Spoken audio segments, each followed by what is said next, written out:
प्रामुख्याने मी सर्वप्रथम माझ्या पक्षाचे प्रमुख आणि ह्या राज्याचे उपमुख्यमंत्री एकनाथ शिंदे साहेबांचं मनापासून आभार व्यक्त करतो की त्यांनी मला सर्वप्रथम परिवहन मंत्रिपदाची जबाबदारी दिली आणि त्यानंतर राज्यामध्ये आलेल्या देवेंद्र फडणवीस सरकारच्या माध्यमातून आदरणीय मुख्यमंत्री श्री देवेंद्रजी फडणवीस, उपमुख्यमंत्री श्री एकनाथ शिंदेजी आणि उपमुख्यमंत्री श्री अजितदादा पवार यांच्या नेतृत्वाखालील ह्या सरकारनं मला या एसटी महामंडळाचा अध्यक्ष म्हणून नियुक्त केलं. त्याबद्दल मी तिघांचेही मनापासून आभार व्यक्त करतो. प्रामुख्यानं एसटी महामंडळाची जबाबदारी जरी परिवहन म्हणजे माझ्याकडे नसली तरी परिवहन खात्याचा मंत्री बनून सातत्याने त्याकडे आम्ही लक्ष देत होतो आणि शेवटी ही राज्याची रक्तवाहिनी आहे.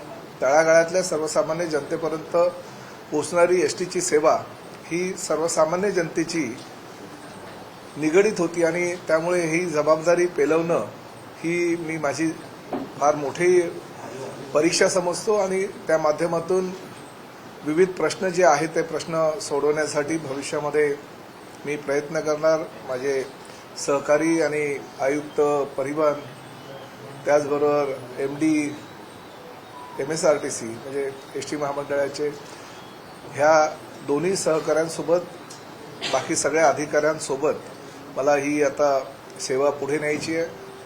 प्रवास खडतर जरी असेल तरी त्या प्रवासाची दूरदृष्टी लक्षात घेता ह्या महाराष्ट्रातील 13 कोटी जनतेला ही सेवा कशी सर्वसामान्य जनतेला लवकरात लवकर चांगली देऊ शकू यासाठी प्रामाणिक प्रयत्न करेल. ही वस्तुस्थिती आहे की एसटी महामंडळाची आजची परिस्थिती जशी हवी आहे तशी नाही आहे, परंतु काही अनुभव माझ्याकडे असल्याकारणानं पुढील 1.5 ते 2 वर्षाच्या कार्यकाळामध्ये निश्चितपणे या एसटी महामंडळाला एक वैभव प्राप्त करून देण्याची जबाबदारी आजपासून मी घेतोय. आज पदभार स्वीकारत असताना आणि काल नियुक्ती झाल्याच्या दरम्यान एसटी महामंडळाच्या माध्यमातून जो आमचा 87,000 कर्मचारी आहेत त्यांच्या पगाराचा प्रश्न फार मोठ्या प्रमाणात काल आपले चॅनल आणि सगळ्या वृत्तपत्रांच्या माध्यमातून सर्वसामान्य जनतेपर्यंत पोहोचला होता. आणि ही वस्तुस्थिती आहे की 928 कोटी रुपयाची मागणी आम्ही अर्थ खात्याकडे केलेली असताना फक्त 272 कोटी जर आम्हाला मिळत असतील तर ते एसटी कामगारांचा पगार सुद्धा आम्ही योग्य प्रकारे करू शकत नाही. परंतु आजपर्यंत काही गोष्टी घडल्या होत्या, परंतु मी माझ्या अधिकाऱ्यांना स्पष्ट सूचना केल्या की एसटी कामगारांचे जे पगार आहे ते वेळेत म्हणजे 7 तारखेपूर्वी झाले पाहिजे आणि तशा प्रकारे आपण वित्त खात्याच्या सर्व संबंधित अधिकाऱ्यांशी चर्चा करून कुठल्याही परिस्थितीमध्ये आपल्या खात्यामध्ये त्यांच्या पगाराचे भविष्य निर्वाह निधीचे आणि बँकेचे जे पैसे द्यायचे ते येणं गरजेचं आहे. 30 ते 50 हजाराचा पगार ह्या साधारण आमच्या कर्मचाऱ्यांना असतो आणि त्यातून सर्वसामान्य जो आमचा एसटी कामगार आहे तो घरातील आपलं कुटुंब चालवत असतो. आई वडिलांचा आजारपणाचा खर्च, वृद्धापकाळामुळे काही अडचणींवर मात करून त्यांना पुढे न्यायचं असतं, मुलांचा शिक्षणाचा खर्च आणि त्याचबरोबर कुटुंब चालवायचं असतं आणि त्याच तुटपुंज्या पगारातून ते आपलं कुटुंब चालवत असताना त्यांना जर वेळेवर पगार मिळाला नाही किंवा अपुरा पगार मिळाला नाही तर ही महाराष्ट्राची वास्तविकता काल एसटी कामगारांच्या ह्या 56% दिलेल्या पगारामुळे उघडकीस आली. त्यानंतर ताबडतोब मी राज्याचे उपमुख्यमंत्री एकनाथ शिंदे साहेबांशी आणि सर्व संबंधित लोकांशी बोललो आणि एकनाथ शिंदे साहेबांनी वित्त खात्याच्या प्रधान सचिवांशी चर्चा करून हा पगार मंगळवारपर्यंत देण्याचं त्यांनी कबूल केलं. परंतु शेवटी हा ह्या महिन्याचा निर्णय झालेला आहे. सातत्याने जर असे प्रश्न निर्माण होतील तर तेही योग्य नाही. त्यामुळे ह्या बाबतीतला निर्णय लवकरात लवकर होणं गरजेचं आहे की पगार जसा शासकीय कर्मचाऱ्यांना वेळेवर दिला जातो तशाच पद्धतीने एसटी कर्मचाऱ्यांना सुद्धा वेळेवर पगार दिला पाहिजे आणि ती वित्त खात्याची जबाबदारी आहे. आम्ही काही वित्त खात्याकडे भीक मागत नाही, आम्ही आमचा अधिकार मागतो आणि तो अधिकार जर वेळेत पोहोचत नसेल तर ते अयोग्य आहे. ह्यापूर्वी सुद्धा मी वित्त खात्याच्या अधिकाऱ्यांशी बोललो होतो की आमची जी मागणी आहे ती मागणी काही आम्ही अवास्तव मागणी करत नाही, वाढीव मागणी काही करत नाही, जे स्वतःचं आमचं आहे तेच आम्हाला द्या अशी आम्ही मागणी करत असताना ती जर वेळेवर पोहोचत नसेल तर शोकांतिका. आणि त्यात प्रामुख्याने अतिशय महत्त्वाची गोष्ट मला या ठिकाणी सांगायची आहे की आमच्या डिपार्टमेंटकडनं गेलेली फाईल वित्त खात्याच्या अधिकाऱ्यांकडनं परस्पर आमच्या डिपार्टमेंटकडे पाठवली जाते. वित्त खात्याच्या मंत्र्यांकडे सुद्धा पाठवली जात नाही, ही शोकांतिक आहे. तसं होता कामा नये. कारण शेवटी अजितदादा पवारांनी मी मंत्री झाल्यानंतर ताबडतोब मला एकदा बोलवलं, मला वेळ दिली, मला सांगितलं की एसटी महामंडळ आपल्याला चांगल्या प्रकारे चालवायचं असेल आणि एसटी महामंडळाच्या माध्यमातून सर्वसामान्य जनतेला जर चांगली सुविधा द्यायची असेल तर काय हवं आहे. आणि पहिलं सर्वप्रथम मी सांगितलं की ह्या जुन्या 12,400 बसेस आहेत, त्यांची अवस्था अतिशय वाईट आहे, त्या सगळ्या कोलॅप्स झालेल्या आहेत, कधी त्या स्क्रॅप कराव्या लागतील. अशा वेळेस आपल्याला नवीन बसेस घेणं गरजेचं आहे. तेही फक्त 2-5 हजार घेऊन चालणार नाही, आपल्याला तब्बल 25,000 बसेस ह्या 5 वर्ष घ्यावे लागणार आहेत. आणि त्यानुसार त्यांनी ती माझी मागणी मान्य केली. दर वर्षाला 5,000 याप्रमाणे 5 वर्षामध्ये 5-5 हजार बसेस अशा पद्धतीनं त्यांनी 25,000 बसेस आम्हाला देण्याचं मान्य केलं आणि त्या पद्धतीनं त्यांनी बजेटमध्ये सुद्धा सुधारणा करण्याचे आदेश संबंधित वित्त विभागाला दिले. आणि त्यामुळे आम्ही तयारी करतोय. पुढल्या वर्षापासून आम्ही तयारी किती आमच्या एसी बसेस लागतील, किती नॉन एसी बसेस लागतील आणि किंबहुना 200 बसेस तर आम्ही ओलवोच सुद्धा घेण्याचं ठरवलं, जेणेकरून चांगल्या प्रकारचे कर्नाटक पॅटर्नचे स्लीपर कोच सुद्धा आम्ही सर्वसामान्य जनतेला जे लॉंग रूटचे लोक आहेत त्यांना देण्याचा प्रयत्न करतोय. आणि असं असताना आमचे जे एसटीचे कर्मचारी आहेत त्यांना मात्र पगार वेळेवर मिळाला पाहिजे. मी आज ह्याच दिवशी घोषणा करतो की कुठल्याही परिस्थितीमध्ये आमच्या एसटी कर्मचाऱ्यांचे पगार हे 7 तारखेपर्यंत मिळालेच पाहिजे. आणि त्यासाठी सर्व प्रोटोकॉल सोडून परिवहन मंत्री ह्या नात्यानं मी वित्त विभागाच्या अधिकाऱ्यांकडे दर महिन्याच्या 5 तारखेला स्वतः जाऊन बसणार आहे, जेणेकरून त्यांना जाणीव होईल की मंत्र्यांना सुद्धा आपल्या कार्यालयामध्ये यावं लागतं. जे उद्या पैसे द्यायचे ते आपण आजच ह्या कामगारांचे द्यायला पाहिजे, कारण शेवटी त्या कामगारांच्या पगारावर पूर्ण महिन्याचा त्यांचा जो आराखडा असतो कुटुंबाचा तो ठरवला जात असतो.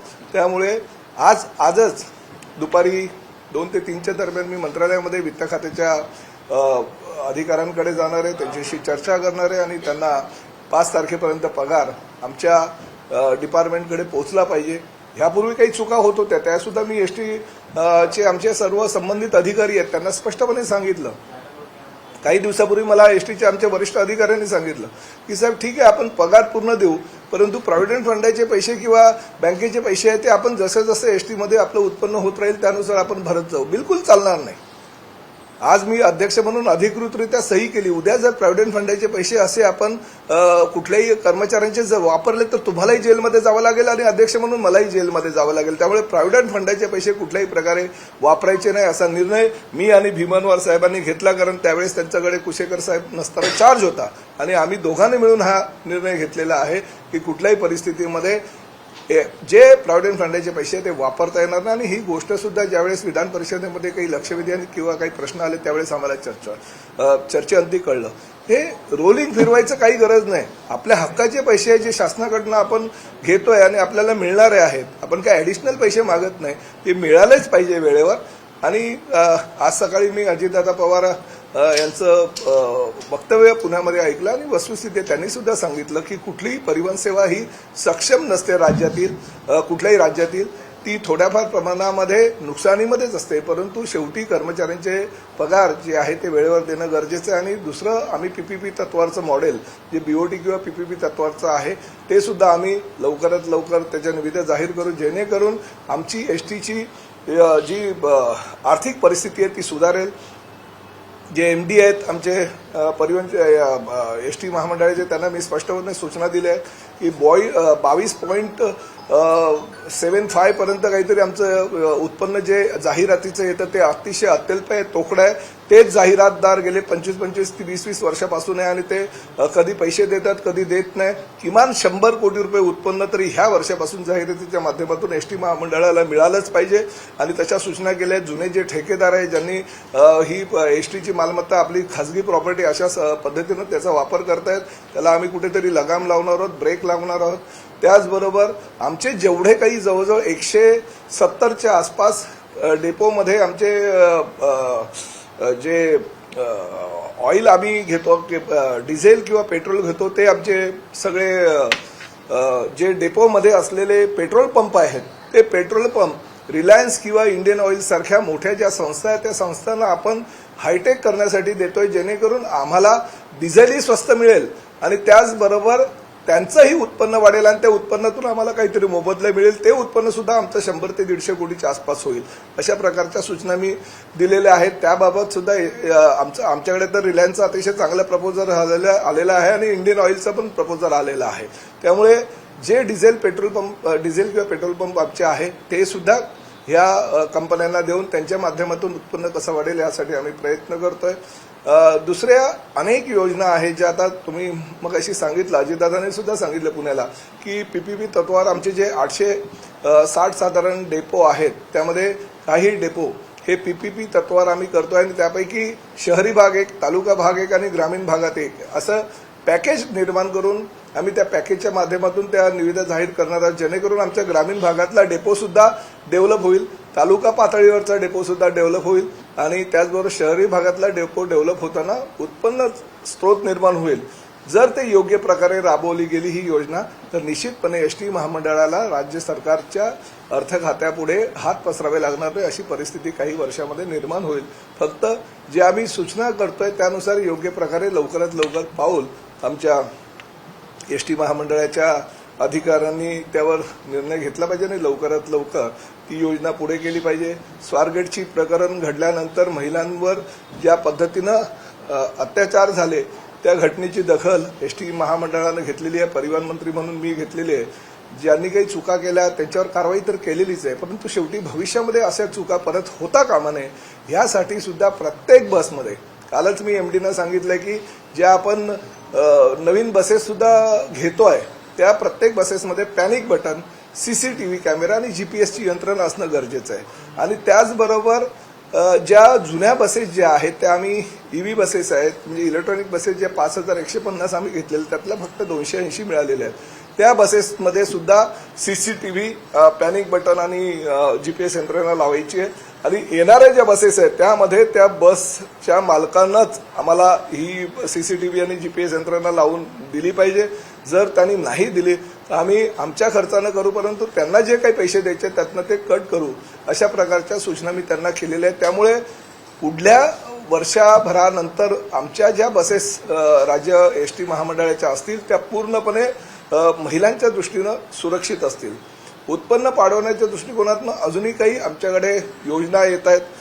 त्या योजनेच्या माध्यमातून जे पार्सल्स असतात, गावाखेड्यातून पार्सल्स असतात, पण त्याचं उत्पन्न आमच्याकडे एवढ्या मोठ्या प्रमाणात नाही आहे. ते हायटेक करून पार्सलसाठी सुद्धा जागा नवीन येणाऱ्या बसेसमध्ये आम्ही चांगल्या प्रकारे ठेवू, जेणेकरून काही पार्सल जे पाठवायचे आहेत ते गावाखेड्यातून पार्सल मुंबईला, पुण्याला, अमरावती, नागपूर आणि शहरी भागामध्ये येतील आणि त्याच्या माध्यमातून एसटीचं उत्पन्न कसं वाढेल याचाही आम्ही विचार करतोय. आणि तशा पद्धतीनं एसटी महामंडळाचं उत्पन्न अधिक कसं वाढेल त्यासाठी आम्ही सगळे मिळून प्रयत्न करणार आहोत. ही वस्तुस्थिती आहे की प्रताप सरनाईक काही एकटे हे करू शकणार नाही, परंतु ह्या सगळ्या सहकाऱ्यांची जर आणि अधिकाऱ्यांची मनापासून तयारी असेल आणि त्यांनी जर सहकार्य केलं तर एसटी महामंडळ आम्ही अतिशय भविष्यामध्ये सक्षम करू. परंतु एक गोष्ट मात्र नक्की, सर्वसामान्य राज्यातील प्रवाशांना सुविधा देत असताना माझ्या एसटी कामगारांना विश्वासात घेऊन त्यांना सोबत घेऊनच प्रताप सरनाईक पुढला कार्यभार करेल, जेणेकरून आधी जो 8-8, 9-9, 10-10 तास घाम घालणारा माझा कर्मचारी आहे त्यांना आधी मी सुविधा देणार, त्यांना जे पिण्याला योग्य थंड पाणी देणार, आंघोळीला रात्री जर विश्रांती ते करत असतील तर गरम पाणी देणार, त्यांना झोपण्याची व्यवस्था अद्ययावत करणं, जसं मी ठाण्याच्या खोपट एसटी स्टँडमध्ये आमचे उपमुख्यमंत्री एकनाथ शिंदे यांच्या वाढदिवसानिमित्तानं त्याचं उद्घाटन केलं. अशा प्रकारच्या सुविधा, जसं खोपटची सुविधा आहे, आम्ही मुंबईला सुद्धा तशी सुविधा उपलब्ध करून दिलेली आहे, तशाच प्रकारची सुविधा राज्यातील सगळ्या बस डेपोमध्ये आम्ही करतोय. आणि जर हे एसटी महामंडळाच्या जागांचं योग्य प्रकारे आम्ही नियोजन केलं तर निश्चितपणे बस डेपो न राहता तो बस पोर्ट होईल आणि त्या बस पोर्टच्या माध्यमातून आम्ही सर्वसामान्य प्रवाशांना सुविधा देऊ आणि त्याचबरोबर आमच्या एसटी कर्मचारी आहेत त्यांना सुद्धा जास्तीत जास्त प्राधान्य देऊ.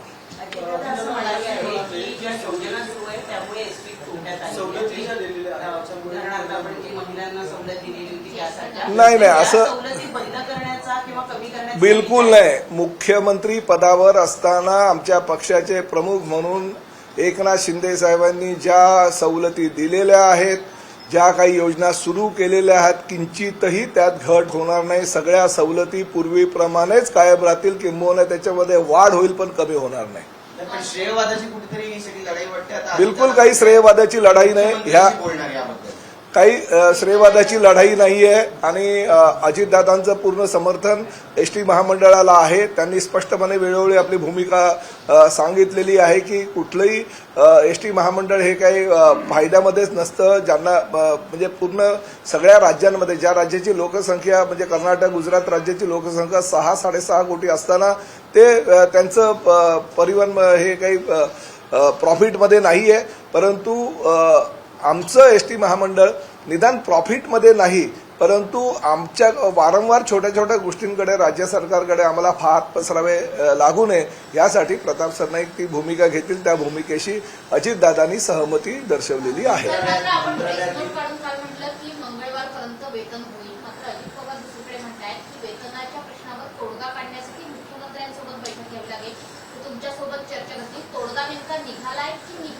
नाही ते द्यावेच लागणार पैसे. ते काही असे त्याच्यासाठी तोडगा म्हणजे नवीन काही ज्या योजना आहेत त्या चालू करण्यासंदर्भात तोडगा ह्या पगारावर मी त्यांची मुलाखत पूर्ण बघितली. अजितदादा जेव्हा मुलाखती देत असतात तेव्हा ते नरोवा कुंजरावाची भूमिका घेत नाही. ते परखडपणे आपली भूमिका जी आहे ती मांडत असतात. त्यांची 15 ते 17 मिनिटं चाललेली मी प्रेस जी पुण्याहून होती ती मी पूर्णपणे ऐकलेली आहे. ते असं काहीही म्हणाले नाही परंतु काही गोष्टींसाठी जर गरज असेल तर परिवहन मंत्र्यांशी चर्चा करू आणि मुख्यमंत्री आणि उपमुख्यमंत्री समवेत आम्ही चर्चा करून योग्य तो तोडगा काढू असं सांगितलेलं आहे. आणि प्रामुख्यानं राज्याचे मुख्यमंत्री सुद्धा म्हणजे देवेंद्र फडणवीस साहेबांनी सुद्धा मला स्पष्टपणे सांगितलं म्हणजे ते तर ह्या भाषेमध्ये त्यांनी मला सांगितलं की प्रताप सरनाईक तुम्हीच ह्या एसटीला चांगल्या प्रकारे पुढे नेऊ शकता अशी माझी भावना ह्या भाषेमध्ये त्यांनी मला सांगितलं. त्यामुळे माझी जबाबदारी आता वाढलेली आहे.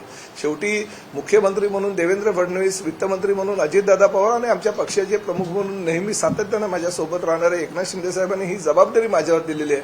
त्यामुळे माझ्यावर ही फार मोठी जबाबदारी आहे आणि मी तुम्हाला ठामपणे या ठिकाणी सांगतो एक पॉलिटिशियन किंवा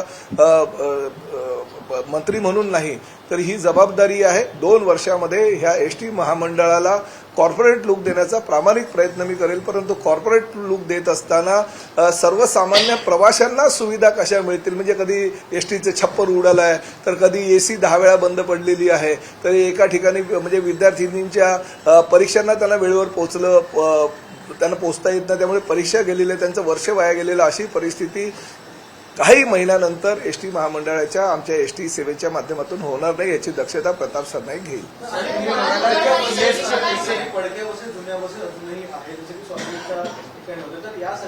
आम्ही स्क्रॅबिंगची पॉलिसी केलेली आहे आणि मुख्यमंत्र्यांनी 100 दिवसाच्या कार्यक्रमामध्ये सुद्धा ती दिली होती आणि तशा प्रकारची आम्ही निविदा काढतोय. आमच्या नाही म्हटलं तरी जवळजवळ 2 ते 2.5 हजार बसेस आजच्या तारखेला ह्या स्क्रॅपमध्ये आम्ही काढणार आहोत.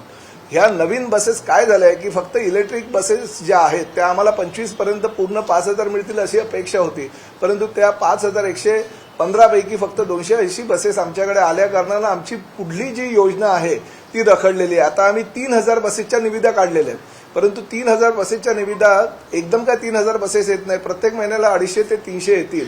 त्यामुळे ह्या 3,000 बसेसच्या निविदा झाल्या की पुढल्या लगेच 5,000 बसेसच्या निविदा आम्ही काढणार आहोत जेणेकरून महिन्यामध्ये किमान 300 ते 400 बसेस आम्हाला मिळतील आणि जुन्या ज्या बसेस आहेत ज्या आम्हाला स्क्रॅपमध्ये टाकायच्या ज्या आम्ही नाईलाजानं रस्त्यावर उतरवतोय लोकांना सेवा देण्यासाठी ज्या सातत्यानं बंद पडतात किती त्यांना त्यांच्यावर खर्च केला तरी त्या पूर्ण होऊ शकत नाही अशा सगळ्याच्या सगळ्या बसेस आम्ही स्क्रॅपमध्ये टाकणार आहोत आणि दर वर्षाला 5,000 ह्या वर्षीचे तर 5,000 आता पूर्ण होतील कारण 2,000 ऑलरेडी आधी 2,600 आहेत आणि ह्या 3,000चं टेंडर काढलेलं आहे. परत पुढल्या 4 वर्षामध्ये 5-5 हजार बसेस कशा वेळेवर येतील आणि किमान 300 ते 400 बसेस महिन्याला आम्हाला कशा मिळतील यासाठी आम्ही पाठपुरावा करतोय. परंतु मी तुम्हाला सांगतो पुढल्या 2 ते 2.5 वर्षामध्ये एसटी महामंडळामध्ये काहीतरी वेगळं झालेलं चित्र तुम्हाला दिसेल. पण दैनंदिन प्रवासी संख्या जी आहे ती सध्या 3 लाखाने कमी झालेली आहे. नाही बिलकुल नाही. काय होतं की सगळ्या जे काही सुट्ट्या आणि याच्या म्हणजे काही पिरियड्स असतात एसटीच्या सुद्धा दर महिन्याला प्रवासी संख्या ही फिक्स नसते. कधी कमी होत असते तर कधी जास्त होत असते परंतु एव्हरेज मात्र वर्षाचा जो आपण बघतो तो एव्हरेज सारखा येतो बरोबर ना. त्यामुळे काही वेळा कमी काही वेळा जास्त हे होत असतं कारण प्रवाशांची ने आण करणारी जी बस आहे ती सातत्याने पूर्णच भरून जाईल प्रत्येक दिवशी असं काही नसतं, परंतु एव्हरेज मात्र जो आम्हाला पूर्वी मिळायचा तोच आजही मिळतोय. किंबहुना एकनाथ शिंदे साहेबांनी महिलांना 50% सवलत दिल्यानंतर आणि 75 वर्षावरील ज्येष्ठ नागरिकांना सवलत दिल्यानंतर प्रवासी संख्या आमची वाढलेली आहे. उत्पन्न सुद्धा 16% वाढले आणि उत्पन्न सुद्धा वाढलंय. फक्त एवढंच आहे की उत्पन्न जे राज्य शासनाकडनं आम्हाला येणं असतं ते वेळेवर मिळत नाही, म्हणून ही परिस्थिती झाली. कर्मचाऱ्यांचं एक खूप मोठं आंदोलन पाहिलं महाविकास आघाडीचं सरकार असताना. त्याचं कारण होतं विलिनीकरणासाठी त्या पगारवाढ देखील करण्यात आली. आता तुम्ही अध्यक्षपदाची भूमिका घेतली आहे, परिवहन मंत्री आहात, त्या संदर्भात हे आंदोलन पुन्हा उद्भवणार नाही यासाठी काही तुम्ही काळजी नाही 100% मला बघा, म्हणजे काही ज्या कामगार संघटना आहेत त्या माझ्याशी भेटल्या. म्हणजे आनंदराव अडसूळ आजच मी त्यांना या ठिकाणी बोलवले, त्यांच्याशी चर्चा करणार आहे. काही किरण पावसकरांची संघटना आहे, काही अन्य आपल्या आमदार सदाभाऊ खोतांची संघटना आहे, आपले दुसरे आमदार ते गोपीचंद पडळकर त्यांची संघटना आहे. सगळ्यांशी माझी चर्चा झालेली आहे आणि त्या एसटी कर्मचारी संघाची जी बँक आहे त्याचे गुणवर्त सदावर्ते यांच्याशी माझी चर्चा झालेली आहे. या सगळ्या कामगार संघटनेच्या राजकीय पक्षांच्या नेत्यांना त्यांच्या सगळ्या वरिष्ठांना विश्वासात घेऊन आम्हाला हा गाडा हाकायचा आहे. त्यामुळे मला असं वाटतं आणि शेवटी मला असं वाटतं हे पुढे आम्ही योग्य प्रकारे नेऊ. आणि शेवटी कामगार आहे, जर आपण सरकारी कर्मचाऱ्यांना 5वा झाला की 6वा झाला की 7वा झाला की 8वा देतो, तर आमच्या एसटी कर्मचाऱ्यांनी काय केलेलं आहे, त्यांना सुद्धा त्यांचा जो हक्क आहे तो मिळालाच पाहिजे ना. त्यांनी जर अशी मागणी केली तर काय चुकीचं असं मी समजत नाही. परिवहन मंत्री असण्याची अध्यक्षपदाची परंपरा आहे, परिवहन मंत्रीच अध्यक्ष असतात. असं काय झालं की मध्ये संजय सेठी आले आणि नंतर नाही बघा, वस्तुस्थिती अशी आहे की जेव्हा मुख्यमंत्री म्हणून एकनाथ शिंदे साहेब होते त्यावेळेस भरत शेठ गोगावले यांना आणि त्याचबरोबर म्हणजे हे यांना ह्याचं अध्यक्षपद दिलं गेलं त्या लोकसभेच्या निवडणुकीच्या दरम्यान. आणि जेव्हा परिवहन मंत्री म्हणून दिवाकर रावते होते तेव्हा मर्ज केलं गेलं की परिवहन मंत्रीच हा अध्यक्ष राहील. त्यानंतर आलेले अनिल परब आणि त्यानंतर असलेली जबाबदारी एकनाथ शिंदे साहेबांकडे परिवहनचं हे अध्यक्षपद एसटीचं अध्यक्षपद होतं. परंतु भरत शेठ गोगावले यांच्यासाठी ते अध्यक्षपद काढून स्वतंत्र महामंडळ त्यांना देण्यात आलं. परिवहन मंत्री म्हणून जबाबदारी एकनाथ शिंदे साहेबांकडे होती, तर अध्यक्ष म्हणून भरत शेठ गोगावले यांच्याकडे होती. नवीन सरकार आल्यानंतर ते अध्यक्षपद हे वेगळंच होतं. शेवटी महायुती आहे, महायुतीच्या माध्यमातून महामंडळाचं वाटप करत असताना भविष्यामध्ये परत महामंडळाचं वाटप करत असताना इतर परत असं परिस्थिती कायदेशीर प्रक्रिया उद्भवू नये म्हणून तात्पुरत्या स्वरूपात, म्हणजे त्यामध्ये उल्लेख होता की तात्पुरत्या स्वरूपामध्ये संजय सेठी साहेबांकडे ती जबाबदारी देण्यात आली होती. परंतु नंतर मी त्यांना पत्र देऊन असं सांगितलं की ज्या वेळेस, कारण शेवटी भरपूर काही प्रसंग आजही माझ्या अंदाजानं 30 ते 32 फाईल ज्या आहेत त्या आमच्या पेंडिंग आहेत 3 ते 4 महिन्यापासून. त्यामुळे मी स्पष्टपणे असं सांगितलं की महायुतीचं महामंडळाचं जेव्हा वाटप करण्यात येईल आणि महामंडळाच्या वाटपामध्ये हे एसटी महामंडळाचं अध्यक्षपद किंवा सिडकोचं अध्यक्षपद हे वेगवेगळ्या तिन्ही पक्षाला विभागून देण्यात येईल. ते ज्या पक्षाला देण्यात येईल त्यावेळेस मी स्वतः एसटी महामंडळाच्या अध्यक्षपदाचा राजीनामा देईल आणि आमच्या युतीच्या सूत्रानुसार जर कुणाची नियुक्ती त्या ठिकाणी करायची असेल तर नियुक्ती करा. परंतु जोपर्यंत हे महामंडळाचं आपलं निश्चित धोरण होत नाही महायुतीचं, तोपर्यंत ही जबाबदारी माझ्यावर द्या, जेणेकरून एसटी महामंडळाचा कार्यभार योग्य प्रकारे आम्ही हाकू शकेल. आणि माझी जी भूमिका आहे ती मुख्यमंत्री देवेंद्र फडणवीस यांना पटली आणि त्यांनी त्याचं स्वतःच्या स्वाक्षरीनं मला हे अध्यक्षपद दिलं.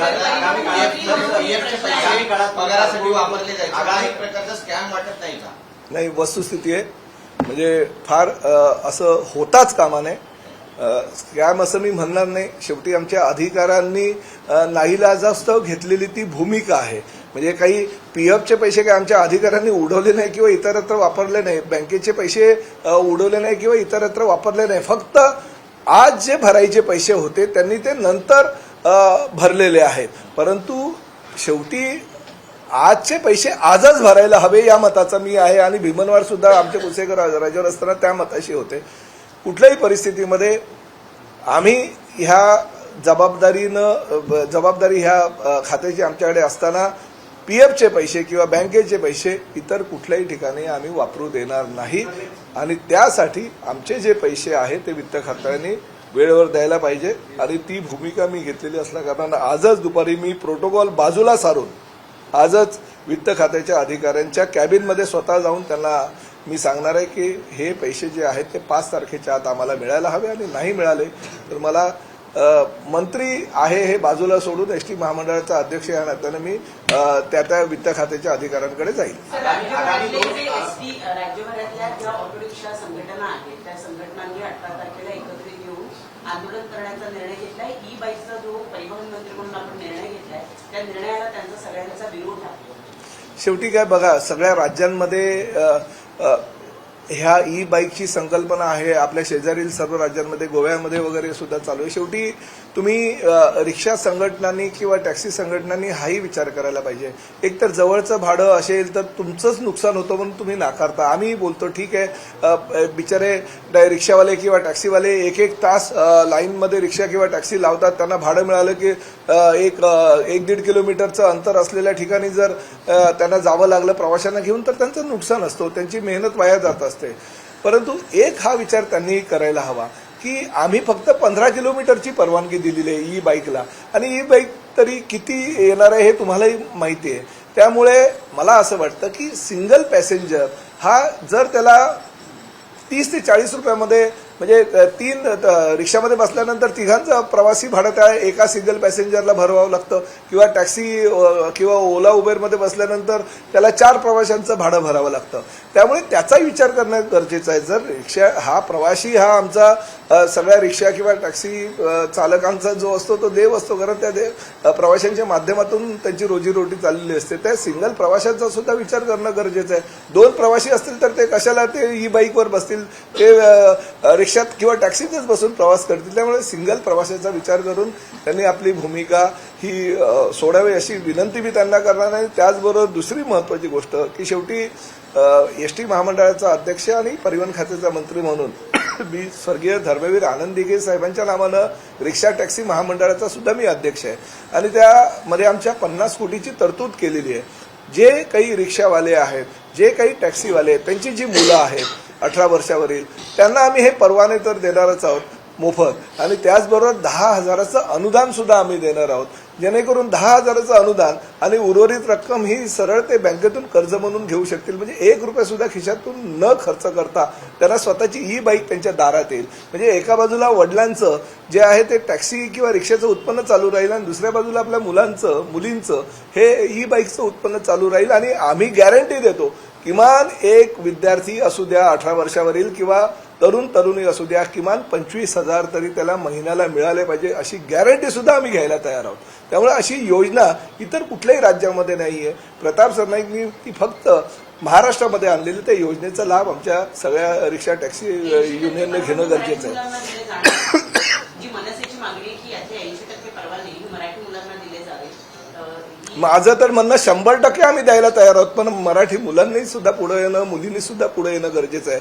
तुम्ही पाश्चात्य देशामध्ये जर बघितलं करोडपती मुलं, आई वडिलांची मुलं मुली ही 4-4 तास नोकरी करून आपलं शिक्षण पूर्ण करत असतात, आपला जो राहण्याचा खर्च वगैरे पूर्ण करत असतात आणि आपल्या महाराष्ट्रातल्या मुलामुलींना मात्र आपण ई बाईक चालवली तर का म्हणजे आपल्याला लाज वाटेल, आपण ई बाईक चालवून ते त्यातनं उत्पन्न मिळवतं वगैरे अशी लाज शरम करायची गरज नाही. आज प्रताप सरनाईक सुद्धा रिक्षा 8-8, 9-9 वर्षे रिक्षा चालवलेला प्रताप सरनाईक राज्याचा जर परिवहन मंत्री होऊ शकतो. रिक्षा चालवणारे एकनाथ शिंदे जर राज्याचे मुख्यमंत्री होऊ शकतात तुम्ही लाजा कशाला बाळगता. आम्ही सुद्धा डोंबिवली स्टेशनच्या बाहेर आमलेट पाव आणि वडापाव विकून आमचा उदरनिर्वाह केला. त्यामुळे आम्हाला कसली लाज आहे. त्यामुळे मराठी तरुणांनी हा विचार न करता भविष्याचा विचार करायचा की मला आतापासून जर मेहनत करायची सवय लागली, व्यवसायामध्ये जर मी पुढे जाऊ शकलो तर भविष्यामध्ये मला त्याचा फायदा होऊ शकेल. ह्या भावनेनं त्यांनी ह्या ई बाईक टॅक्सीमध्ये स्वतःचं नाव नोंदवावं असं मी बोलतो. आगामी 2 वर्षात तुम्ही कारभार मानस व्यक्त करताय. आगामी 2 वर्षात तरुणांना आवाहन करता आहात संघटनेच्या माध्यमातून ठाण्यामधून प्रायव्हेट तत्वावरती हा उपक्रम सुरू होणार का? नाही पूर्ण महाराष्ट्रातून होणार. ठाणं जरी माझं शहर आहे असं म्हणून नव्हे तर पूर्ण महाराष्ट्रातल्या तरुणींनी एकत्रितपणे येऊन करावं. आणि मी अजूनही पुढे जाऊन सांगतो 50 तरुणींनी एकत्र येऊन एखाद्या कॉलेजच्या 18 वर्षे पूर्ण झालेल्या तरुणींनी ग्रुप बनवावा आणि त्या ग्रुपच्या माध्यमातून आमच्याकडे मागणी केली तरी त्या ग्रुपला आम्ही परवानगी देऊ. किती परवाने तुम्ही महाराष्ट्रभरात वाटणार आहे? जेवढे ते येतील ते, पण शेवटी ई बाईक आहे. ई बाईक किती मिळतील त्यावर ते डिपेंड आहे. तुम्ही कॉर्पोरेट बुक देण्याचा प्रयत्न करताय किंवा तसा मानस व्यक्त केलाय. बरेचसे गोरवांनी हवाई सुंदरी नावाची संकल्पना आणलेली होती, ती अस्तित्वात आलेली नाही असं दिसतंय. म्हणजे या अनुषंगाने काही हालचाल होती हवाई सुंदरी? हवाई सुंदरींनी आमच्या बसमधून प्रवास करावा अशा प्रकारची बस एसटी महामंडळ करायचा माझा प्रयत्न आहे. सर पीएफच्या संदर्भात प्रश्न होता. आता सध्या जे कर्मचारी आहेत ते सध्या आपला पीएफ काढू शकतात का? 100% काढू शकतात. एकही कर्मचाऱ्यांची पीएफ आणि ह्या महिन्यापासून एकही कर्मचाऱ्यांच्या बँकेचं कर्ज हे त्यांना लग्नसराई असते, त्यांना विद्यार्थ्यांना त्यांच्या घरातील मुलांना शिक्षणासाठी परदेशामध्ये किंवा बाहेरगावी पाठवायचं असतं, त्यासाठी ते कर्ज काढत असतात. त्यामुळे कर्ज त्यांनी काढावं, त्यांचे पूर्णपणे बँकेचे जे काही इन्स्टॉलमेंट वगैरे आहे ते पण पूर्णपणे भरले जातील. आणि दुसरं महत्त्वाचं म्हणजे तुम्ही जसं म्हणालात की पीएफचे पैसे कधीच इतर ठिकाणी वळवले नव्हते. फक्त ते 7 तारखेच्या 8 तारखेच्या ऐवजी ते 20 किंवा 22 तारखेला भरले गेले होते. परंतु आम्ही सूचना केल्या आहेत, मी आणि भीमनवार साहेबांनी, की ते सुद्धा तुम्ही नाही, राज्य शासनाकडनं तुम्हाला आल्या तुम्ही ते पीएफचे पैसे आणि बँकेचे पैसे भरूनच उर्वरित पैशातून इतर गोष्टी कराव्यात. त्यांचा स्क्रॅपमध्ये त्या गेल्या पाहिजे यासाठी एसटी आगार असेल किंवा रस्त्याच्या बाजूला अनेक स्क्रॅपच्या गाड्या किंवा ब्रिजच्या खाली पाहायला मिळतात. आतापर्यंत कारवाई कुठपर्यंत झाली? किती? नाही, आम्ही त्याचं धोरणच निश्चित केलेलं आहे. ह्या 1-2 महिन्यामध्ये सगळ्या स्क्रॅपमध्ये जाणार आहेत. आम्ही त्याचं टेंडर काढतोय. एक टेंडर काढलं गेलं होतं तेही तुम्हाला सांगतो, परंतु त्यामध्ये फार कमी गाड्या होत्या. तर सारखं टेंडर काढण्यापेक्षा मीच सूचना केलेल्या आहेत की ह्या ज्या आमच्या 1,500-2 हजार बसेस आहेत त्या सगळ्या एकत्रितपणे ते स्क्रॅपचं टेंडर काढावं, त्यानं जेणेकरून त्या स्क्रॅपच्या टेंडरच्या माध्यमातून सुद्धा एसटी महामंडळाचं उत्पन्न वाढेल. एक राजकीय प्रश्न आहे. आज कुठे राजकीय? विजय वडेट्टीवार यांचं एक धक्कादायक विधान आलेलं आहे. ते म्हणतात की संपूर्ण मंगेशकर कुटुंबीय ही लुटारूंची टोळी आहे. नाही, विजय वडेट्टीवारांचं मी खरोखर म्हणजे मला ते ह्या राज्याचे विरोधी पक्षनेते होते. आज गाणं कोकळीया, लता मंगेशकर, आशाताई भोसले, मीनाताई, उषाताई किंवा हृदयनाथ मंगेशकर ही 5 भावंड म्हणजे ही राज्याची नव्हे, ही देशाची, जगाची संपत्ती आहे. आणि अशा संपत्तीवर एखाद्या दीनानाथ मंगेशकर हॉस्पिटलमध्ये काही घटना घडली म्हणून ह्यांची तुलना अशा प्रकारे करणं अयोग्य आहे. मी विजय वडेट्टीवारांचा निषेध करतो की त्यांनी अशा त्यांच्या डोक्यातून किंवा त्यांच्या तोंडातून अशा गोष्टी येतात तरी कशा. हे गाणं कोकळीला लता मंगेशकर आणि मंगेशकर कुटुंब हे महाराष्ट्राचं वैभव आहे, ह्या मुंबईचं वैभव आहे. आणि ह्याच मंगेशकर कुटुंबियांचं कितीतरी देणी आपल्याला द्यायची असं समजायला हरकत नाही. एखादी जर जागा दिली आणि तिथल्या डॉक्टरांनी काही बेफिकिरी केली म्हणून मंगेशकर कुटुंबियांना दोषी धरणं कधीही अयोग्य आहे. मी विजय वडेट्टीवारांना सांगतो की त्यांनी ह्या महाराष्ट्राची, ह्या देशाची माफी मागायला. एसटी कामगार नेत्यांची, एसटी कर्मचाऱ्यांचे पगार न होण्यामागं मंत्रालयात बसलेला एक खालीच्या सूत्राचा अधिकारी आहे, त्याच्यामुळे पगार रखडतात असा आरोप केला होता श्रीरंगभर यांनी. तो शुक्राचार्य कोण आहे, शनिदेव कोण आहे, बृहस्पती कोण आहे याची माहिती जर मला त्यांनी दिली तर मी निश्चितपणे त्याच्यावर कारवाई करेन. तुम्ही म्हणालात की सवलती कमी होणार नाहीत एसटीतल्या, तर त्या वाढवून मात्र आर्थिक कसरत कशी पूर्ण करणार आहात? कारण अजित पवार बोलताना म्हणाले की सवलतींमुळे खूप मोठा ताण. नाही, मी तेच सांगितलं ना, उत्पन्न वाढलं की सवलती वाढणार. उत्पन्न आधी वाढायला हवं. मी तुम्हाला काय सांगितलं, 22.75 जे आमचं उत्पन्न फक्त ते पण कधी कधी मिळतं जे जाहिरातीत ते 100 कोटी. मला तर आता प्रस्ताव आलेला, आजच मी यायला सांगितलंय. म्हणजे आमचे सुलभ शौचालय जे आहेत, ज्याची अवस्था अतिशय भीषण आहे, अतिशय दारुण आहे पूर्ण राज्यातली, मला तर असं एक प्रपोजल आलं की साहेब त्यांची साफसफाई आम्ही करतो, आम्हाला फक्त सुलभ शौचालयाच्या ऐवजी ते द्या. आम्ही महिन्याला एसटी महामंडळाला 25 लाख रुपये द्यायला तयार आहोत. दुसरं हेही मी कुसेकरांना आणि भीमनवार साहेब असताना त्यांना सांगितलंय की ठीक आहे, एसटी महामंडळ आर्थिक तोट्यात आहे म्हणून स्वच्छतेची कुठेही तुम्ही ही जी कसूर करू नका. स्वच्छतेसाठी निविदा जरी काढायला लागल्या तरी निविदा काढा आणि स्वच्छता सुद्धा एसटीची डेपोची प्रत्येक ठिकाणी होणं गरजेचं आहे. प्रसाधनगृहाची तर स्वच्छता अतिशय चांगल्या प्रकारे करायची आहे. आणि मी पुढल्या महिन्यापासून म्हणजे बाकी काही नाही, एसटी महामंडळाच्या प्रत्येक डेपोला भेट देत असताना मी एक स्वतंत्र धोरण आता जाहीर करणार आहे की मी फक्त आणि फक्त प्रत्येक डेपोमध्ये जाऊन प्रसाधनगृह व्यवस्थित आहे की नाही याची स्वच्छतेची पाहणी करण्यासाठी मी एक दौरा आयोजित करणार आहे. साहेब, आज गणेश नाईक साहेब जनता दरबार घेतात ठाण्यामध्ये आणि ठाण्याच्या महापौरपदी त्यांनी सुद्धा दावा केलाय, भाजपने दावा केलाय. बघा, नाईक असू द्या किंवा सरनाईक, प्रत्येकाला दरबार घेण्याचा अधिकार आहे. राज्याचे आम्ही मंत्री आहोत आणि मंत्री असताना महायुतीच्या सरकारच्या माध्यमातून सर्वसामान्य जनतेचे प्रश्न सोडवण्यासाठी आम्ही कटिबद्ध आहोत. भारतीय जनता पक्ष असू द्या, राष्ट्रवादी काँग्रेस असू द्या, शिवसेना असू द्या, आम्ही सगळ्या मंत्र्यांचं, प्रत्येक जिल्ह्याच्या पालकमंत्र्यांनी तर जनता दरबार किंवा लोकदरबार घ्यावा, परंतु इतर मंत्र्यांनी सुद्धा सर्वसामान्य जनतेचे प्रश्न सोडवण्यासाठी दरबाराचं आयोजन करावं अशा सूचना माननीय मुख्यमंत्री आणि आमच्या दोन्ही उपमुख्यमंत्र्यांनी दिलेल्या आहेत. त्यामुळे नाईक साहेबांचं मी स्वागत करतो. महापौर पदावर जरी दावा केला तरी महापौर पदावर दावा करत असताना संख्याबळ तेवढं लागतं. तेवढं संख्याबळ असेल तरच महापौर पद मिळतं. आणि ठाणे जिल्हा हा शिवसेनेचा बालेकिल्ला आहे. गेल्या अनेक वर्षापासूनचा जो शिवसेनेचा भगवा आहे त्या अद्यापपर्यंत कोणी किती प्रयत्न केले तरी उतरू शकलेले नाही.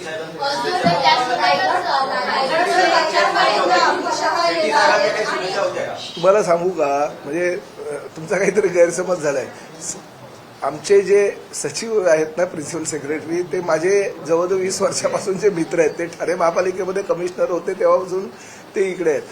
ही जबाबदारी ही त्यांच्या, म्हणजे त्यांना सुद्धा, ते सुद्धा कन्फ्यूज झाले होते.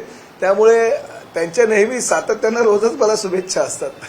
या गोष्टीसाठी नाही, नेहमीच शुभेच्छा असतात प्रत्येक गोष्टीसाठी. रायगडच्या पालकमंत्री पदावर तिढा सुटणार की नाही? आमच्याकडे कुठल्याही प्रकारची अस्वस्थ नाही. एखाद्या जेवणाचं, मी ज्यावेळेस अमित भाईंचा कार्यक्रम झाला त्याच वेळेस मी आमची कॅबिनेट बैठक होती आणि मीच म्हणालो की आता इलेक्ट्रॉनिक मीडियाला मस्तपैकी मसाला मिळालाय की अमित भाई शहा हे तटकरे साहेबांच्या घरी जेवायला जाणार, म्हटल्यानंतर पालकमंत्री पदाचा तिढा सुटणार, ह्या बातम्या छापणार आणि नंतर मग 2 दिवस त्या चालू राहणार आणि तिसऱ्या दिवशी असं येणार की अमित भाई शहा येऊन सुद्धा तिढा सुटलेला नाही, परत तिढा तसाच. आपल्या गाड्यांमध्ये 2018 साली आमचे साहेबांनी असा निर्णय घेतला होता की सगळ्या गाड्यांना जीपीएस लावणार. रोज मार्टा नावाच्या कंपनीला कंत्राट दिलं होतं. 5 वर्षात सगळ्या गाड्या लोकेट होतील, प्रवाशांना कळेल गाडी कुठे आली आहे, त्यांना मेसेज जाईल, सगळं होईल, असं हे झालं होतं. आता जी गाडी आहे कुठे, ते लोकेशन कधी कळणार आणि त्या कंत्राटाचं पुढे काय झालं आणि तुमच्या काळात होणार आहे का? नाही, माझ्या अंदाजाने ते कंत्राट चालू आहे आणि जे तुम्ही म्हणतात त्यामध्ये काही तक्रारी मला सुद्धा आलेल्या आहेत, ही वस्तुस्थिती आहे. पण पूर्णपणे नाही. म्हणजे 12,400 ज्या आमच्या बसेस आहे त्यापैकी बहुतांश गाड्यांना लावलेल्या आहे, काही गाड्या बाकी आहे. ही वस्तुस्थिती नाकारता येत नाही. मी आमच्या भीमनवार साहेबांना सांगितलं होतं की पूर्णपणे जे कंत्राट त्यांना मिळालेलं आहे त्या कंत्राटाची पूर्ण पूर्तता त्यांनी केली पाहिजे आणि जर केली नसेल तर त्यांच्यावर कायदेशीर कारवाई आम्ही करण्याची आमची तयारी. ओलेक्ट्रा नावाच्या कंपनीने म्हणजे एसटी महामंडळच नाही तर राज्यातल्या बहुतेक सगळ्या जिथे जिथे कॉन्ट्रॅक्ट मिळाले त्यांना गाड्या पुरवलेल्या नाहीत. त्याच्याबद्दल परिवहन मंत्री म्हणून किंवा राज्यातल्या पब्लिक ट्रान्सपोर्टचा इश्यू म्हणून तुम्ही काय करणार? कुठली कंपनी? एसटी महामंडळाला तर नाही, ते आपण त्यांना नोटीस पाठवली आहे ना, नोटीस दिलेली आहे त्यांना, नोटीस दिलेली आहे. आणि दुसरंही आम्ही सांगितलं की ज्या पहिल्या दुसऱ्या, कालच माझं एमडीशी बोलणं झालं, ज्या बसेस आता ह्यानंतर येतील त्याच्यामध्ये जीपीएस यंत्रणा आणि सीसीटीव्ही कॅमेरा लावूनच त्यांनी आमच्याकडे पाठवाव्या. प्रश्न हा नाहीये. प्रश्न हा आहे की प्रवाशांना ती गाडी हे कधी करता येणार? तुम्ही गाड्यांमध्ये लावता त्याचा लोकांना काही उपयोग नसतो. बाकीच्या महामंडळांमध्ये अशाही प्रकारची सुविधा आहे. इव्हन सिटी फ्लो किंवा यांच्याकडेही ती सुविधा आहे की ते पॅसेंजर ट्रॅक करू शकतात. जर यंत्रणा आहे, सगळं आहे, तर मग प्रवाशांच्या हाती हे का नाही? कारण रोज मार्टाच्या कॉन्ट्रॅक्टमध्ये अशा प्रकारची तरतूद होती की एक पॅसेंजरचं एक ऍप्लिकेशन असेल ज्याच्यातून ते ट्रॅक करू शकते आणि अशा प्रकारचं ऍप बनवलं सुद्धा होतं. ते लोकांना पुरवण्यात आलेलं नाही. आहे सर, त्याच्यामध्ये सध्या 12,000 पैकी 8,000 चालू आहेत आपली यंत्र. बाकीचे आपण रिपेअर करून त्यांच्याकडनं नवीन काही टाकायचे असते ते टाकून घेणार आहोत. त्यानंतर गोलावी सर आपण नाही, बरं ठीक आहे. तुमची जी तक्रार आहे की तुमचं म्हणणं आहे ते रास्त आहे लवकरात लवकर त्याच्यावर कारवाई केली जाईल आणि एवढ्या वर्षानंतर जर कंत्राट त्यांना मिळाल्यानंतर त्यांनी जर योग्य प्रकारे त्या कंत्राटाचं पालन केलं नसेल तर रोज मार्टा असू दे नाही तर कोणी असू दे, प्रताप सरनाईकच्या कार्यकाळामध्ये कोणालाही आम्ही सोडणार नाही. देश विदेशातील प्रत्येक घडामोडींचे लाईव्ह अपडेट मिळवण्यासाठी आता साम टीव्हीच्या सर्व सोशल मीडिया प्लॅटफॉर्मला लाईक, फॉलो आणि सबस्क्राईब करा. तसंच सर्व नोटिफिकेशनसाठी बेल आयकॉन प्रेस करायला विसरू नका.